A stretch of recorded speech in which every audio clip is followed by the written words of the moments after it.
like to eat chicken, venison, rabbit, pork. Decisions. If you're interested in what the reality of food self-sufficiency on a homestead is, then you're going to want to watch this video, because we're going to talk about that right now.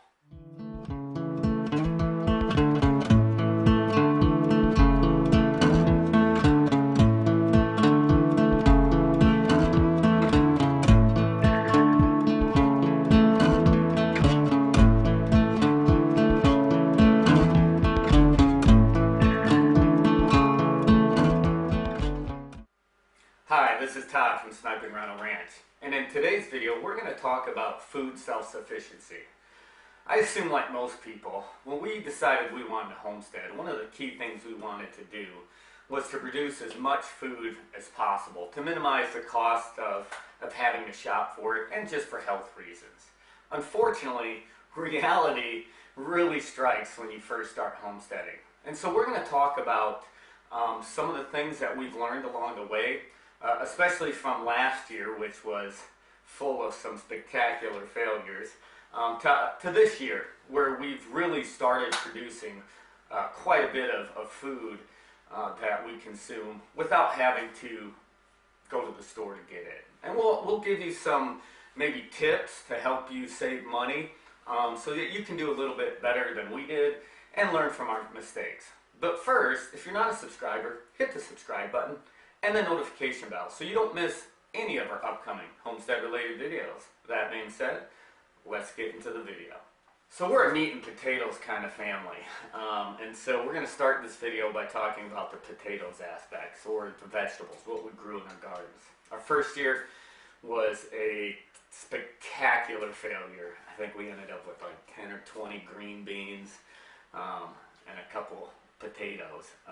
Didn't do well. This year, completely different story, and while we did have some failures, especially towards the end of the year when Jess got sick and ended up in the hospital right around harvest time, we lost a lot of stuff, but we still did quite a bit. And I'm not going to go into it in too much detail because we did a lot of videos on that with the shed wars.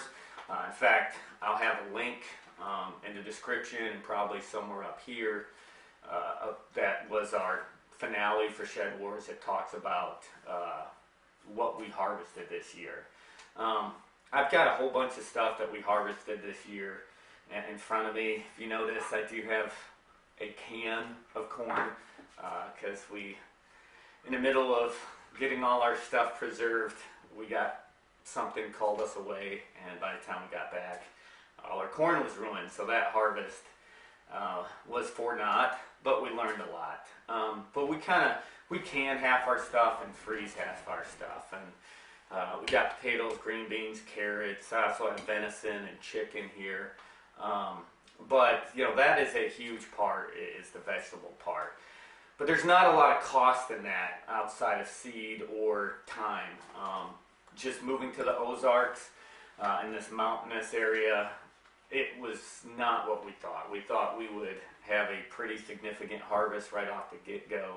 It didn't happen, and so we've learned from that. We're still learning.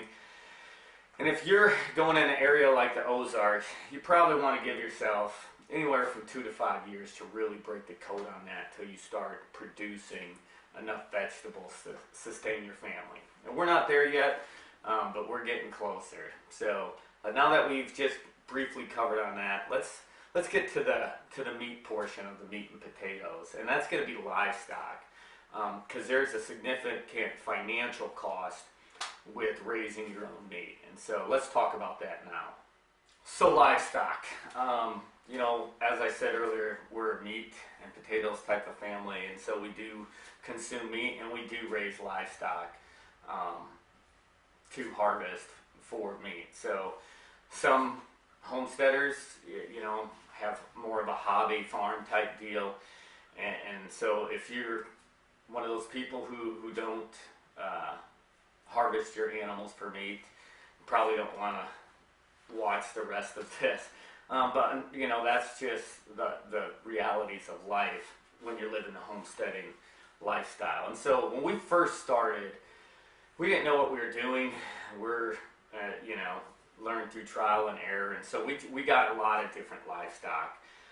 We've got pigs, we got goats, we've got rabbits, we have chickens, we have bees, and you know, there is a lot of startup costs of that, especially if you're like us and you didn't have any of the infrastructure in place.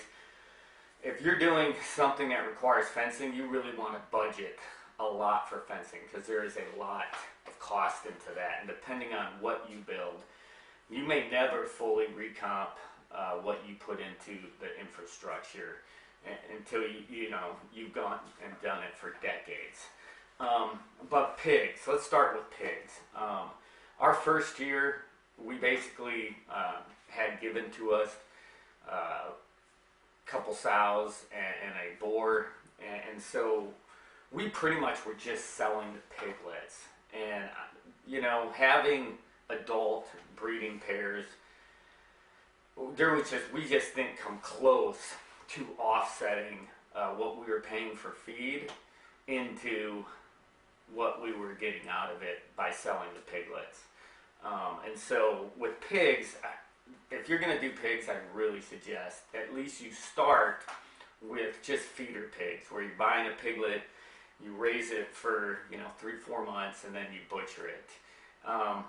This year we started butchering some of our pigs. We ended up having a sow. One of the sows just had never had a successful litter, and so we took it in for harvest, and we got like 500 pounds of meat, just over.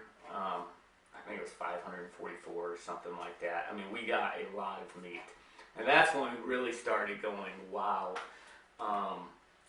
you really save a lot of money when you're raising your own pork. And so we started keeping some of our piglets. We've taken in several now to be butchered, and we've got a couple more that will be butchered the end of next month. And I think we've gotten like 1,200 pounds of pork. The cost savings has been astronomical. You know, there's a lot of feed costs that go to having pigs. And, you know, if you're just doing feeder pigs, it's, you know, that's when they're the most efficient with turning the feed you're giving them into meat. And so I definitely would recommend that. We were planning, in fact, our last videos about the pigs, we talked about how we recommend and do not have them. But we will definitely continue doing feeder pigs, because like I said, you know, do the beer math on what 1,200 pounds of pork is, which is about what we got this year. That is a significant cost savings, especially with everything that's going on right now. So that has finally got us to where it's offset the cost we're spending on feed. Before that, the pigs were our biggest money pit. The second thing is chicken. Chickens, I mean, if you're going to do an animal, chickens are easy. There's not a lot of cost in feed. We free range our chickens all year round. So basically we let them out of the coop in the morning, and they come running out, and at night they go back to the coop on their own. And so it's not that hard to take care of them. You basically open the door in the morning, you shut the door at night, and you make sure they have water. We do offset in the winter months, throwing a couple scoops of feed out there for them, but they pretty much free range, and they do a good job keeping the ticks down. In the winter time, they will free range the entire property. So during deer hunting season, 100, 300, 400, 500 yards away from where they normally are, you'll see chickens out there just free range, and it's actually kind of cool. In fact, you'll hear our roosters crowing quite a bit. We get a lot of eggs from them, probably a couple dozen a day. We have sold those to neighbors or friends who want free range eggs, and that has completely offset the cost. Additionally, we keep our roosters, and we'll harvest them as we need chickens. Our first year we did meat chickens, and there was just really nothing fun about raising meat chickens. I mean, they grow so fast, they have, health problems, just not enjoyable. I mean, they look ugly, you know, just because that's how they were genetically made. And so we just, for our personal preference, decided not to do meat chickens. And the first year we had done, I think 15 or 17 meat chickens. That was the only livestock we harvested that first year. And yeah, now basically we have what we call meat on the hoof. And so we keep our chickens for about 2 years. We get new chickens every year by incubating the eggs. In fact, we've got an incubator going right now. And then when those chickens, you know, after a couple years, we'll just kind of harvest them out as we need chicken. And so we do have a bunch in our freezer right now. And while they're not as big as meat chickens, with where we had to harvest our meat chickens, they're not that much smaller than they were when we harvest our meat chickens.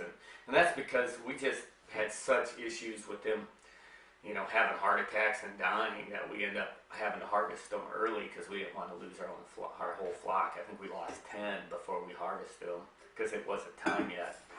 So chickens are a great investment. They're really easy. Rabbits are too. You can get a lot of meat from your rabbits.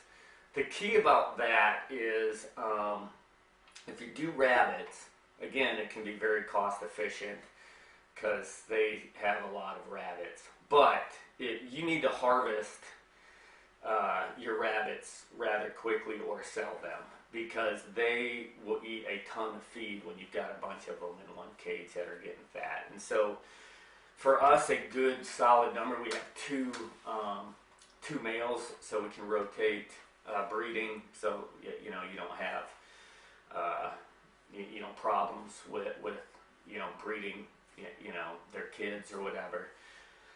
So we do have 2 males, and then we have 4 females, and that's a good number that keeps that cost down to offset it. But if you get behind like we got behind, in fact we have quite a few rabbits right now because we got behind with everything going on with Jess. I mean, they will go through feed like crazy, especially as they're growing. You know, once they're adults, they're just doing that maintaining, eating, if you will, and so it's not too bad. But rabbits, again, another an easy thing to do, and again, you can get a ton of meat from them. Goats, we really haven't had a lot come out of our goats. They are really easy. I mean, you've got to deworm them and stuff like that. But, you know, our goats are just, I mean, they don't give us problems. They love running up to us. We have 3 does that we got this year. We did get a buck, and all 3 of our does are pregnant.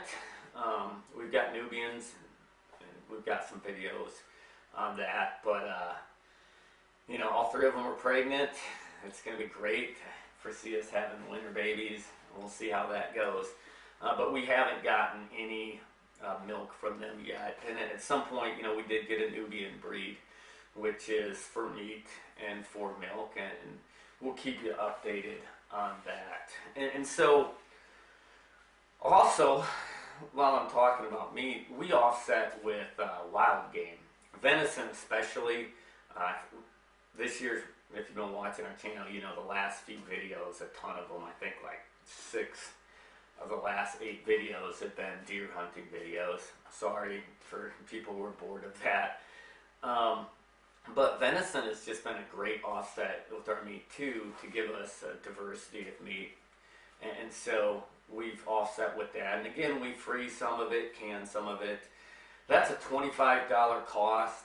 Plus we do throw out some corn because there's no, you know, the only fields out here or vegetables or stuff that they can eat is in our gardens, and we don't want them in our gardens. So we do offset a little bit with corn.